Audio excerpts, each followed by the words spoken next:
Good day, mate. Want to go down to the bongo and put some shrimp down on the bobby, yeah?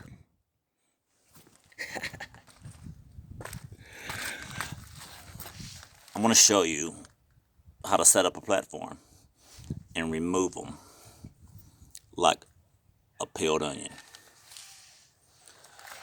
The first thing you're going to do is cover up your leg. Because this stuff, whether it's obsidian,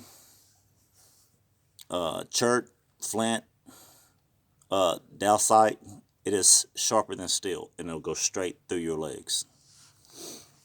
Alright, so the first thing we want to do is cover your leg up, get your piece ready. You'll look at it and you'll follow these little ridges. All these ridges in this stone will tell you where it needs to be struck at to remove these flakes, to reduce this down to the size that you want it to be, and simultaneously getting this piece as flat as possible to where you can make a tomahawk, a fishing hook, a hair tie, a arrowhead, a spear point, a tomahawk, whatever it is. You can do just about anything with stone. This technology is easily over 3,000 years old. Alright, so the first thing we're going to do is find a ridge that we want to strike.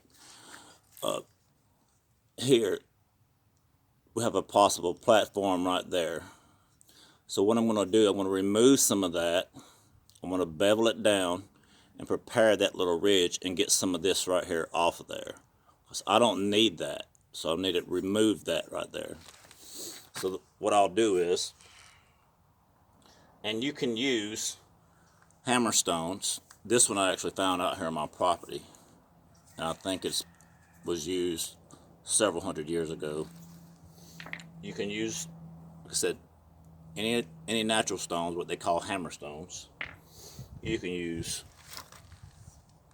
copper billets. They have various sizes. I'll usually make my own. This is Big Bertha. I've had this one right here for at least 15 years. As you can see, it's been through the ringer. It's just a copper billet.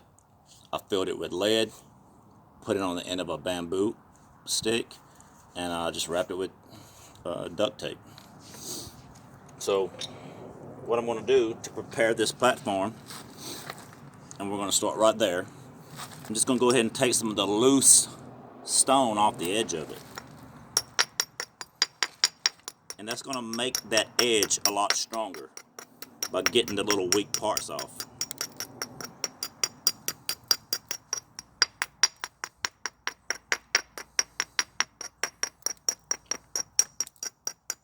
If you leave it like that and just jump straight into striking, you could run the risk of setting up hinges or even breaking the piece.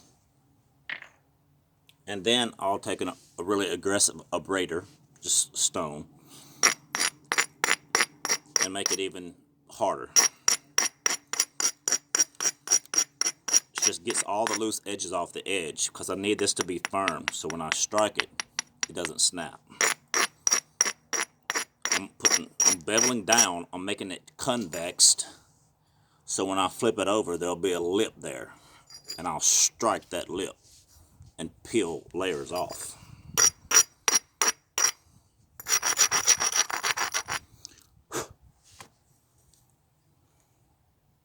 So now when I flip this over, there's a little lip here and I'll strike downward and in at 45 degrees, removing a lot of this.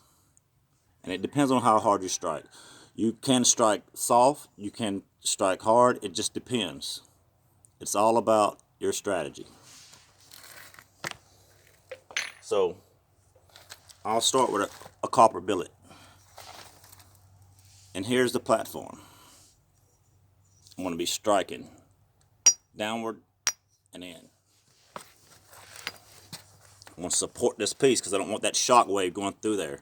Although I'm not hitting it really hard with like something like this or a big hammer stone like this, it would remove a large chunk It would have to be done perfectly. If not, you could snap it in half. So let's see what it does.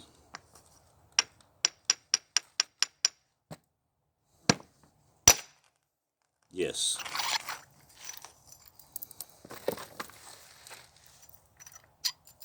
Right there's where we set up the platform. And there's that chunk.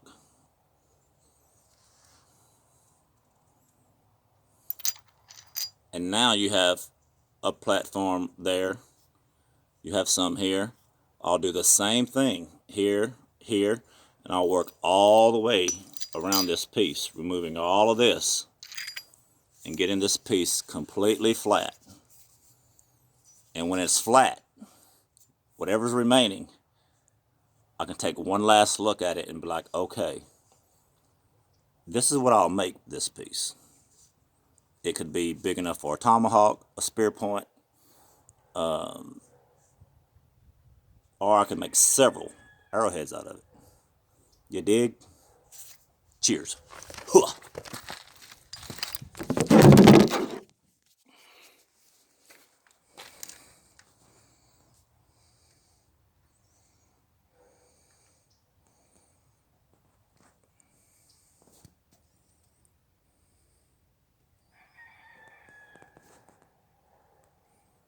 Salute.